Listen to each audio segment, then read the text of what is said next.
It's all live from baseball to apple pie to bomb. Waco, Texas, Heaven's Gate, the Oklahoma bomb. The Desert Storm Syndrome experiment that went wrong. Inject our own, cause they probably won't come home anyway. All right, y'all, welcome back to the show.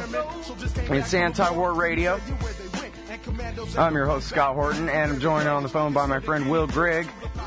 He's the author of the book Liberty in Eclipse. Boy, is that right. He's basically, I think, our society's greatest chronicler of local police department abuse of the people they supposedly serve. The web address is freedominourtime.blogspot.com. Although, to read the site, it doesn't really feel that way.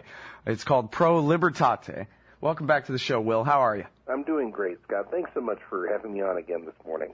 And I should have mentioned, too, that if you look at Will's website, oh, you're welcome, and thank you for joining us. And to the audience, I should have also mentioned that Will hosts a radio show that you can find from his website, again, freedominourtime.blogspot.com. And I'm not sure where to start with you. I can start at your blog, or I can start at Lou's blog today over at LouRockwell.com/blog.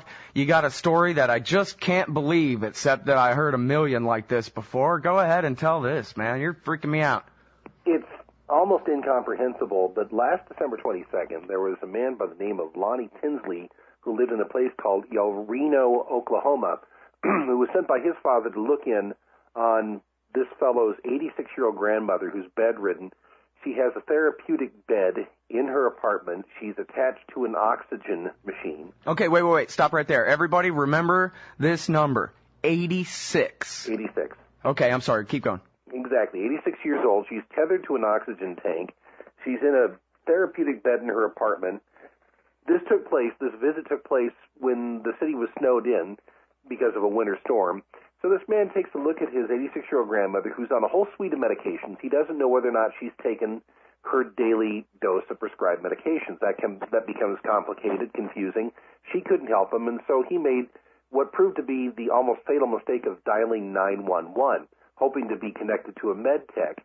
And instead, what happened is that over a dozen police officers materialized at the apartment, about two-thirds or more of the El Reno Police Department. They had nothing to do. I'm guessing there must have been a Dunkin' Donuts in the vicinity. They show up, and within 5 minutes, this poor guy is handcuffed. He's been cuffed and stuffed in the back of a police car, and this 86-year-old woman has been tasered, handcuffed, and the part of the story that I find revealing in terms of the unrefined sadism involved, she had been rendered helpless through hypoxia because one of these heroes had cut off her air supply in order to pacify her before she was tased. Before this happened. Now, hang on, Will. You must be just skipping a bunch of stuff, like when the cops got there, the old lady pulled out a .38 or something, right? Yeah, she was actually a sleeper agent with a local Al-Qaeda cell, and she was a sleeper agent in the literal sense. She was stretched out prone with an oxygen line in her nose, on a therapeutic bed by way of a very clever disguise. And of course, the hero in charge of this delegation of armed tax feeders, a man by the name of Thomas Duran, saw right through this very clever attempt at concealment, because he took alarm immediately when she sat up in her bed and ordered them to leave her room. Well, this was a form of aggression. This can't be countenanced. She'd taken an aggressive posture, and so he turned to one of his subordinates and said, "Tase her." At this point, of course, the young man, I don't know how old he was, it doesn't say in the complaint that I'm reading here, he said, "Don't tase my grandmother." And this can't be put up with, obviously, because he's a mere mundane. He has no standing to be giving orders to somebody in a government-issued costume.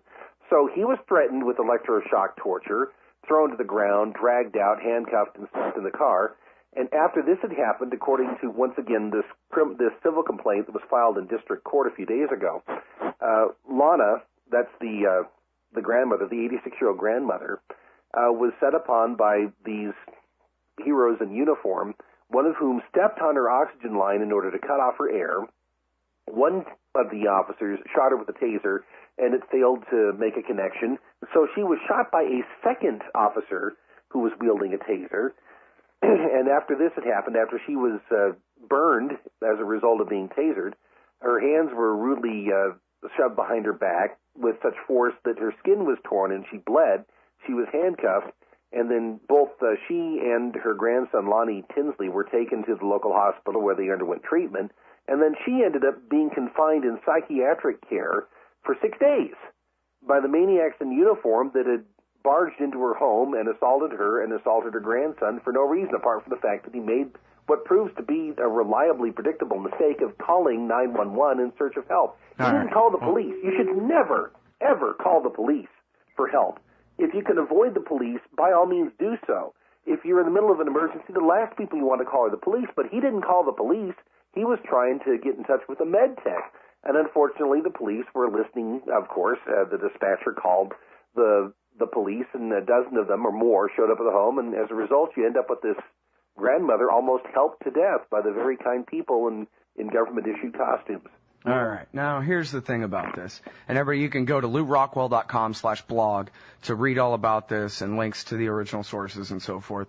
But look, the reason that I have you tell that story is because, as anyone can tell from looking at your blog for a moment, or much less, actually spending some time going through these archives or looking at Cop Block or Cop Watch or any of these groups or activists who keep track of local police abuse, with the advent of YouTube, it has become absolutely apparent that either our system has always been so corrupt, and now we have eyes to see it, that the media wouldn't show us before, or something has gone really, really wrong. Because this case of the assaulted grandmother is just one of a million cases like this, Will. There is an epidemic of, well, to be, perfectly frank about it, as we've talked about on the show before, the cops now treat everybody like they've always treated blacks in America.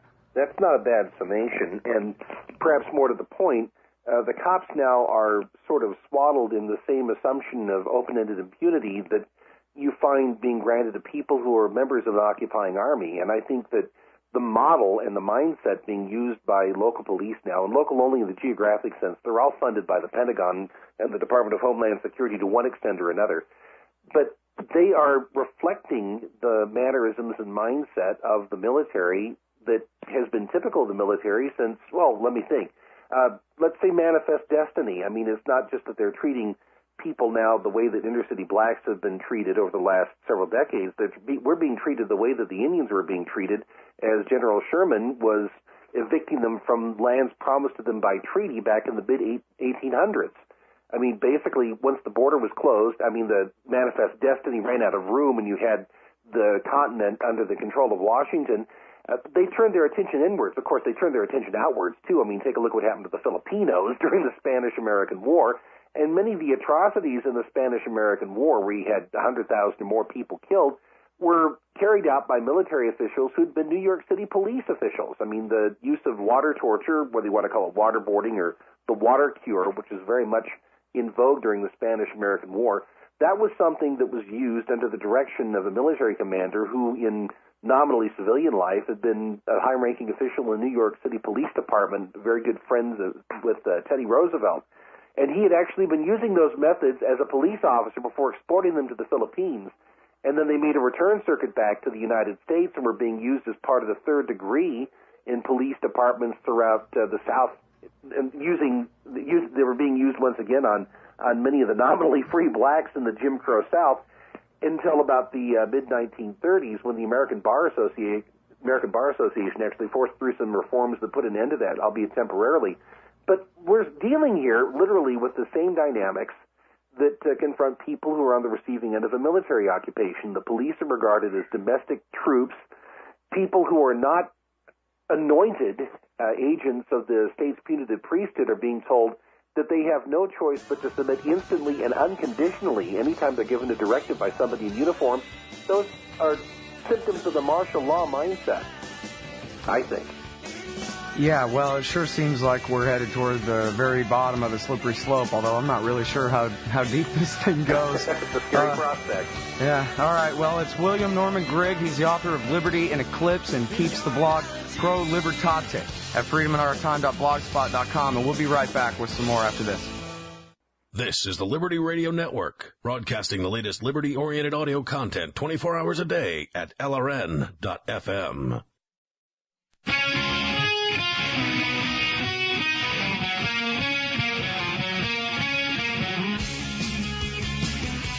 All right, y'all, welcome back to the show.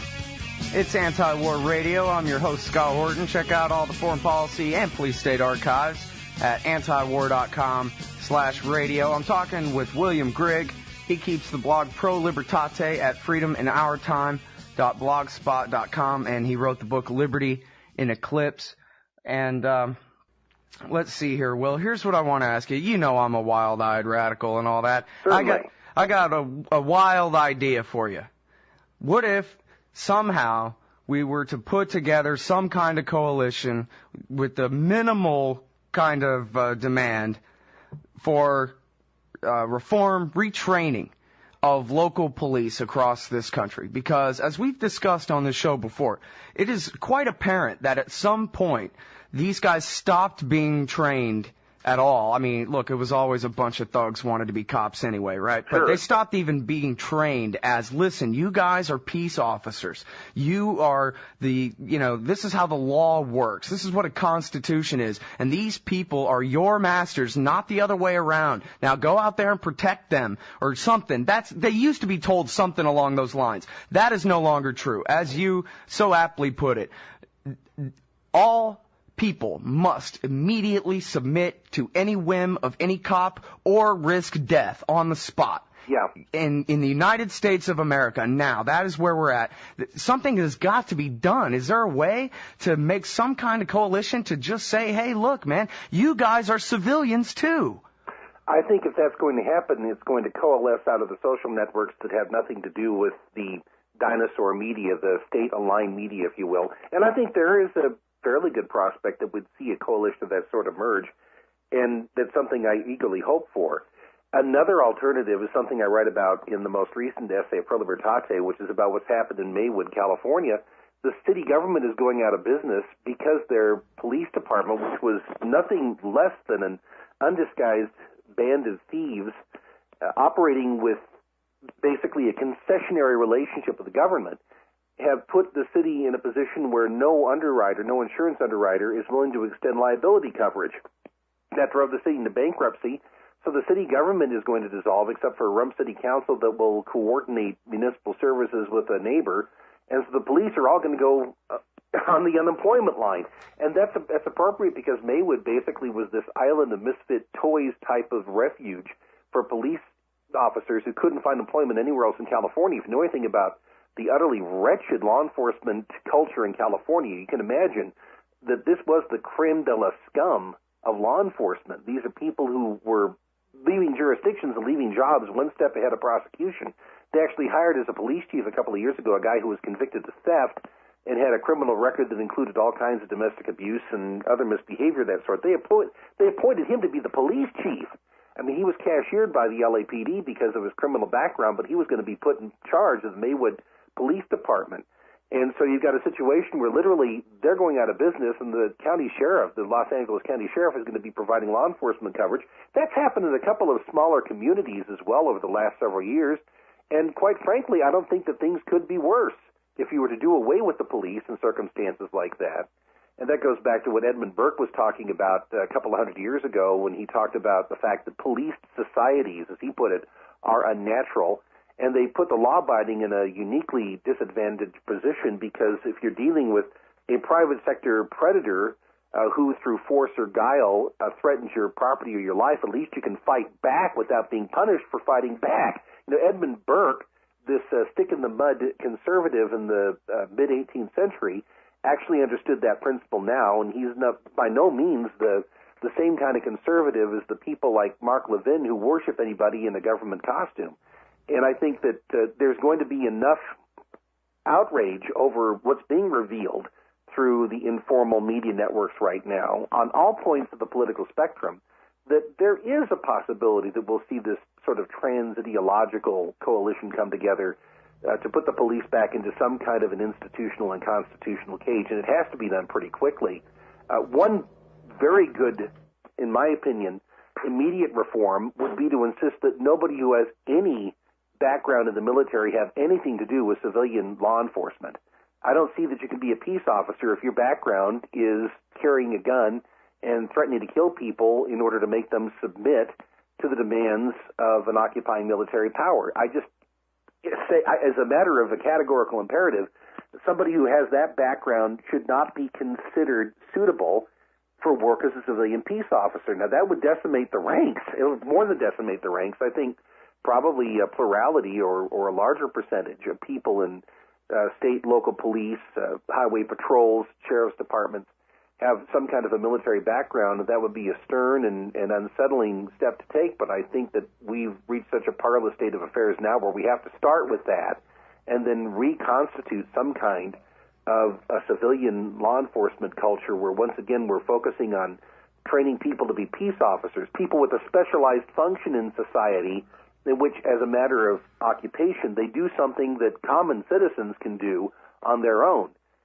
Robert Peel, the British statesman, once again, he was a conservative, but he wasn't, and he was an imperialist, but he wasn't one of these borderline totalitarian petty nationalists or quasi-fascists of the sort who are defining conservatism today.